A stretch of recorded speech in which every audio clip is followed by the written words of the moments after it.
لڑکے اتنے بدتمیز آج کل کے ہیں، وہ پیچھا کرتے ہیں، وہ پھر یعنی کہ بدتمیزی کرتے ہیں. پھر میں یعنی کہ ڈر کے گھر سے باہر نہیں کبھی نکلتی. وہ مجھے روزانہ یعنی کہ بنا بات کے بنا کچھ کیے مارتی رہتی تھی. ہاف سلیپ بازو پہن کے شرٹ پینٹ پہن کے بیٹھ جاتی تھی اور میک اپ وغیرہ اپنے جسم کو دکھاتی تھی اور پیسے لیتی ہوتی تھی. اور انہوں نے مجھے بولا کہ تم بھی یہ کام کرو. ہاں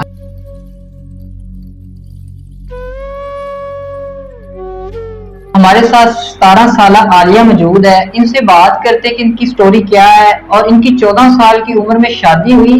ہم ان سے یہ وجہ پوچھتے ہیں کہ اتنی جلدی شادی کی وجہ کیا ہے، کیوں اتنی جلدی ان کو شادی کرنا پڑ گئی. السلام علیکم. وعلیکم السلام. اچھا عالیہ بتاؤ کہ آپ کی اتنی کم عمر میں شادی کیوں ہوئی ہے؟ میری امی کی ڈیتھ ہو گئی تھی. میری امی کی ڈیتھ ہونے کے بعد میرے ابو نے میری پھپھو کے گھر رشتہ کر دیا تھا. اور میرے ابو خود نشہ وغیرہ کرتے تھے اور رات میں لیٹ آتے تھے. اور میں نے ابو سے پوچھا ایک دفعہ کہ آپ کیوں اتنے لیٹ آتے. ابو کہتے میں نے تمہاری شادی کر دینی ہے، اسی وجہ سے میں یعنی کہ نا پریشانی میں نا باہر ہی رہتا ہوں سارا دن سجا. تو اسی وجہ سے پھر میرے ابو نے میری پھپھو کے گھر رشتہ کر دیا. جب آپ کا رشتہ ہوا آپ کی پھپھو کے گھر تب ایج کیا تھی؟ 14 سال تھی. 14. ابھی ایج کیا ہے آپ کی؟ ابھی 17 سال. مطلب ٹوٹل 3 سال آپ کی شادی کے ہوئے ہیں. جی. تو جب آپ کی شادی پھپھو کے گھر ہوگی تو پھر زندگی صحیح گزر رہی ہے؟ کیا معاملات ہیں؟ نہیں صحیح تو نہیں گزری، بس 1 مہینہ مشکل سے انہوں نے نکالا تھا. اچھا. اس کے بعد میری پھپھو یعنی کہ بہت نا یعنی کہ میرے ساتھ اکھڑی رہنا شروع ہو گئی. اور میری نند وغیرہ سب کیونکہ وہ جب 1 مہینہ گزرا نا شادی کو، کیونکہ اس سے پہلے یعنی کہ مہمان وغیرہ آتے تھے ان کے سامنے میرے ساتھ اچھا سلوک کرتے تھے. اچھا. اور اس کے بعد مہمان وغیرہ آنا بند ہو گئے ان کے گھر میں. تو انہوں نے اس کے بعد میرے اوپر یعنی کہ ظلم وغیرہ شروع کر دیا. میری امی کے اوپر بھی اس طرح ہی کرتے تھے ظلم.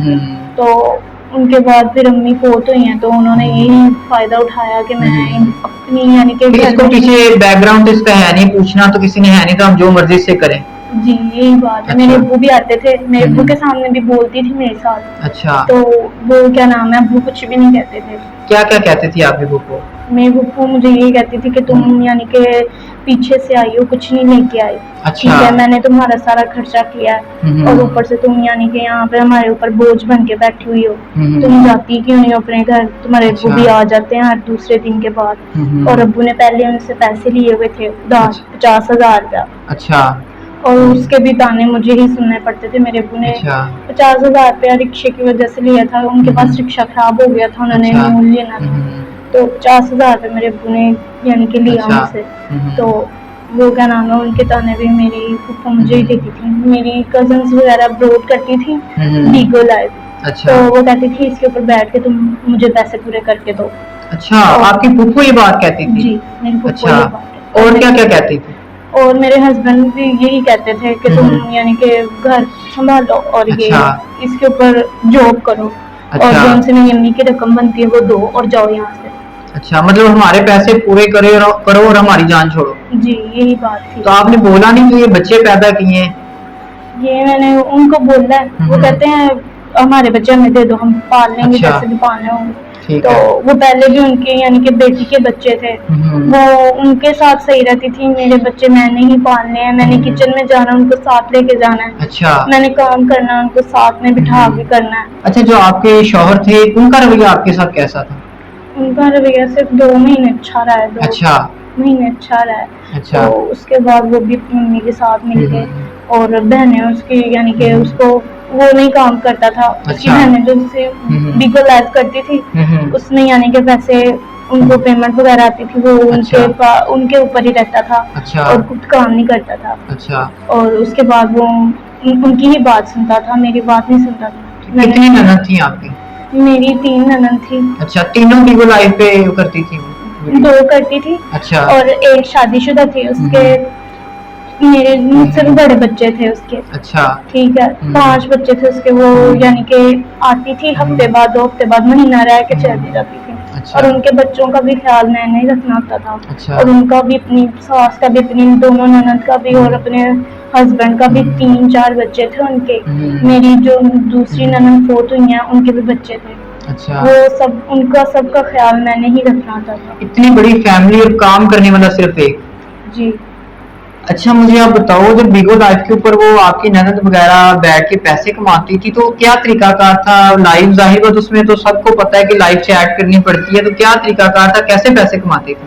وہ ہاف سلیپ بازو پہن کے شرٹ اچھا. پینٹ پہن کے بیٹھ جاتی تھیں اچھا. اور میک اپ وغیرہ اپنے جسم کو دکھاتی تھیں اور پیسے لیتی ہوتی تھیں، اور انہوں نے اچھا. مجھے بھی بولا کہ تم آپ بھی بھی یہ کرو. کام کرو. ہاں. اچھا. تو یعنی کہ ہمارے پیسے پورے کرو، تمہارے باپ نے جو ان سے لیے تمہیں ہم یعنی کہ اسی کام کے لیے لے کے آئے ہیں، نوکر بنا کے لے کے آئے ہیں، ہم نے اچھا. تمہیں یہ حق نہیں دیا کہ تم گھر میں مہارانیوں کی طرح بیٹھی رہو. ٹھیک اور ہے. اس کے بعد میری پھپھو بھی مجھے کہتی تھی، میرے ہسبینڈ بھی مجھے یہی کہتے تھے. تو پھر کیا آپ نے بیگو پہ؟ نہیں میں نے نہیں کیا. اچھا. اسی وجہ سے ان سے اتنی مار کھاتی تھی. اچھا. اور میری پھپھو مجھے روزانہ یعنی کہ بنا بات کے بنا کچھ کیے مارتی رہتی تھی. اچھا. اور مجھے ایک دفعہ انہوں نے گرم گرم چمٹا بھی لگا دیا تھا.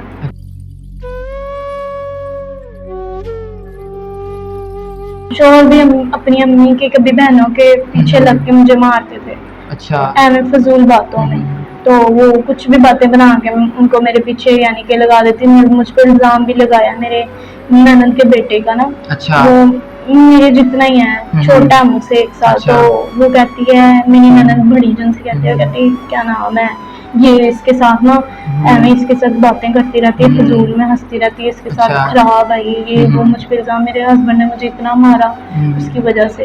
پھر جب میں نے اس کو بتایا تو وہ مان گئی. وہ میں نے کہا قرآن کی قسم کھاؤ تم، کیا نام ہے میں نے ایسا نہیں کیا.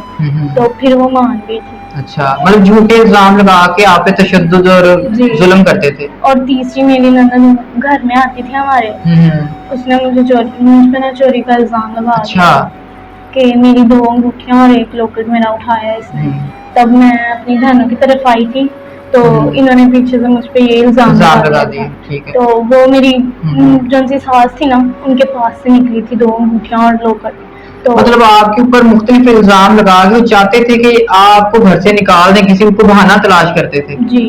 انہوں نے پھر رات ٹائم جب میرا بیبی ہوا نا تو مجھے چلے میں انہوں نے نا 2 دن ہوئے ہیں تو انہوں نے مجھے مارا ہے. اچھا. تو شور کافی پڑا تھا، مالک مکان آ گئے تھے ساتھ میں. اچھا. تو انہوں نے ان کے جانے کے بعد، مالک مکان کے جانے کے بعد انہوں نے مجھے گھر میں سے نکال دیا تھا رات ٹائم دوپٹہ دیے بغیر. اچھا. تو پھر ادھر سے باہر سے میں نے اپنی بہنوں کو فون کیا تو میری بہنیں بھی آئیں اور انہوں نے بولا کیا مسئلہ ہوگا. میں تو انہوں نے مجھے گھر سے باہر نکال دیا، مجھے لے کے چلے گئی، میں اپنی بہن کی طرف چلے گئی. اچھا. تو دوسری بہنیں مجھے رکھتی نہیں ہیں اور یہ بھی یعنی کہ نہیں یہ رکھتی ہیں پر اس طریقے سے نہیں جس طریقے سے رکھا جاتا ہے.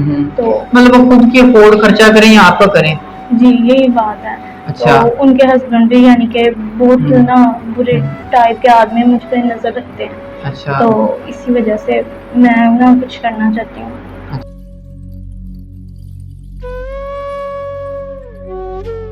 آگے مستقبل کے بارے میں کیا سوچا ہے، کیسے گزارا ہوگا؟ میں نے ابھی تو کچھ نہیں سوچا. میں رات ساری روتی رہتی ہوں، اپنے بچوں کا سوچتی رہتی ہوں کہ کیسے ان کو پورا کروں، ان کا دودھ، ان کے پیمپر، ان کو کیسے یعنی کہ اپنی اچھی لائف دے سکوں. کچھ سمجھ نہیں آ رہا. میری یعنی کہ اپنے بھی بیگانے بن گئے ہیں، ظلم کرتے ہیں. ٹھیک ہے، نہ ہی غیر بنے نہ ہی اپنے بنے.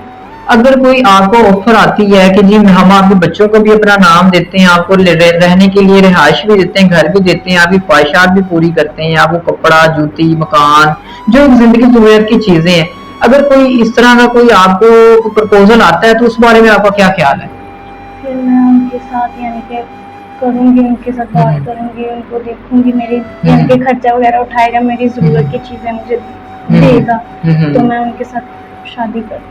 مطلب آپ کی اعتماد بنائے، آپ کو آپ کا پہلے خرچہ اٹھائے، آپ کے ساتھ چند دن صحیح چلے تو پھر آپ جو شادی کرنے کے لیے تیار ہیں. جی بالکل. اچھا عالیہ مجھے بتاؤ، آپ کی ایک بڑی کام ہے جس طرح آپ نے پہلے بھی بتایا کہ آپ کے سسرال میں آپ کے اوپر غلط الزام لگ چکے ہیں. ابھی آپ نے بتایا جب آپ اپنی بہن کے گھر آئے ہیں تو آپ کے بہنوں ہی آپ کے اوپر گندی نظر رکھتے ہیں. تو ظاہر بات اپنے بچوں کے لیے جو آپ گھروں میں کام کرتی ہیں یا کچھ چند پیسے کمانے کے لیے جب گھر سے باہر جاتی ہیں تو کن مشکلات کا سامنا کرنا پڑتا ہے؟ اور مشکلات کا سامنا کرنا پڑتا ہے. لڑکے اتنے بدتمیز آج کل کے ہیں، وہ پیچھا کرتے ہیں، وہ پھر یعنی کہ بدتمیزی کرتے ہیں. پھر میں یعنی کہ ڈر ڈر کے گھر سے باہر نہیں کبھی نکلتی، اسی ڈر سے کہ کیا نام ہے میرے ساتھ کچھ ایسا حادثہ نہ ہو جائے جو مجھے یعنی کہ میرے بچوں کو فیس کرنا پڑے. اسی وجہ سے میں اچھی نوکری میں نے پہلے ڈھونڈی تھی، فیکٹری میں گئی تھی، وہاں پہ بھی اس طرح گئی نا ماحول تھا بدتمیزی کا، یعنی کہ لڑکے وہاں پہ بہت بدتمیز تھے، پیچھا کرتے تھے، گھر تک پیچھا کرتے تھے. کیا کیا ڈیمانڈ کرتے تھے؟ یہی کہ یعنی کہ ہمارے ساتھ چلو کہیں دور یا دوستی کر لو. جی یہی. اچھا. تو پھر غلط کام کے لیے بھی کہتے تھے؟ جی. اچھا. آفرز بھی دیتے تھے پیسوں کی؟ جی کہ ہمارے ساتھ غلط کام کرو، یعنی کہ ہم آپ کو لے کے چلتے ہیں کہیں دور یہ وہ. اور میں جب گھر جاتی تھی میرے بہنوں کبھی غلطی سے دیکھ بھی لیتے تھے، وہ پھر مجھ پہ الزام لگانا شروع ہو جاتے تھے، لڑائی ڈال لیتے تھے گھر سے کہ ان کو گھر سے نکالو. پھر ہم باہر بیٹھ جاتے تھے دروازے کے کہ ہمیں یعنی کہ اندر بلا لیں، یا میرے پاس کوئی ایسا آسرا ہو کہ میں کہیں چلے جاؤں. میرے پاس تب کوئی آسرا نہیں ہوتا، میں پھر یعنی کہ پھر بے عزت وغیرہ ہو کے اپنے بہن کے گھر میں بیٹھ جاتی ہوں کہ میرے پاس کوئی آسرا نہیں ہے ابھی. ٹھیک ہو گیا. تو جی ناظرین، آپ نے 17 سالہ عالیہ کی کہانی سنی ہے کہ بہن کے گھر بھی عزت محفوظ نہیں ہے، سسرال میں بھی عزت محفوظ نہیں تھی. اگر باہر جاب کرنے کے لیے جاتی ہیں بچوں کو چھوڑ کے تو بچوں کو پیچھے کیئر کرنے والا نہیں ہے، اور اگر وہ مشکل سے جاتی بھی اپنی بہن کو منا کے جی میرے بچوں کو آپ سنبھالے، میں باہر جاب کرتی ہوں کما کے لاتی ہوں، تو باہر کا معاشرہ بھی ناظرین آپ کو پتہ ہے کیسا ہے کہ باہر بھی لوگ لڑکے پیچھا کرتے ہیں، تنگ کرتے ہیں، مختلف قسم کی آفریں دی جاتی ہیں. تو عالیہ اب کیا کرے، کدھر جائے؟ پریشان ہے، مجبوری میں اپنی بہن کے گھر بیٹھی ہے. ان کی خواہش یہی ہے کہ ان کو رہنے کے لیے گھر چاہیے، کھانے کے لیے روٹی چاہیے، بچوں کے لیے کپڑے چاہیے. تو ناظرین آپ سے زیادہ ریکویسٹ ہے اس بہن کی ہیلپ کی جائے، اور زیادہ سے زیادہ ہیلپ کی جائے تاکہ وہ اپنا زندگی کو آسان کر سکیں، اپنی زندگی کی مشکلات کو آسان کر سکیں، اور اپنی زندگی کو گزر بسر اچھا کر سکیں، اور اپنی عزت کو محفوظ رکھ سکیں. تو مزید پھر سے ریکویسٹ کر رہا ہوں، اسکرین کا نمبر چل رہا ہوگا، اس نمبر پہ ان سے رابطہ کریں. ناظرین پلیز تنگ نہ کیجیے گا، ہیلپ کیجیے گا. کسی مجبور کا فائدہ اٹھانے والے بہت ہیں، ہیلپ کرنے والے بہت کم ہیں. تو پہلے ان کی ہیلپ کریں، ان سے اعتماد بنائیں. اگر ان سے کوئی اعتماد بناتا ہے تو یہ شادی کرنے کے لیے بھی تیار ہے، لیکن پہلے ان سے اعتماد بحال کریں، ان کی ہیلپ کی جائے، ان کے بچوں کا خرچہ اپنا اٹھائیں، ان کا خرچہ اٹھائیں، ان کو رہنے کے لیے جگہ دیں، پھر انشاءاللہ یہ شادی بھی کر لیں گے. تو ناظرین مزید ہمارے چینل پہ ویڈیوز دیکھنے کے لیے ہمارے چینل کو سبسکرائب کریں، شیئر کریں، دعاؤں میں یاد رکھیے گا، اپنا خیال رکھیے گا. اللہ حافظ.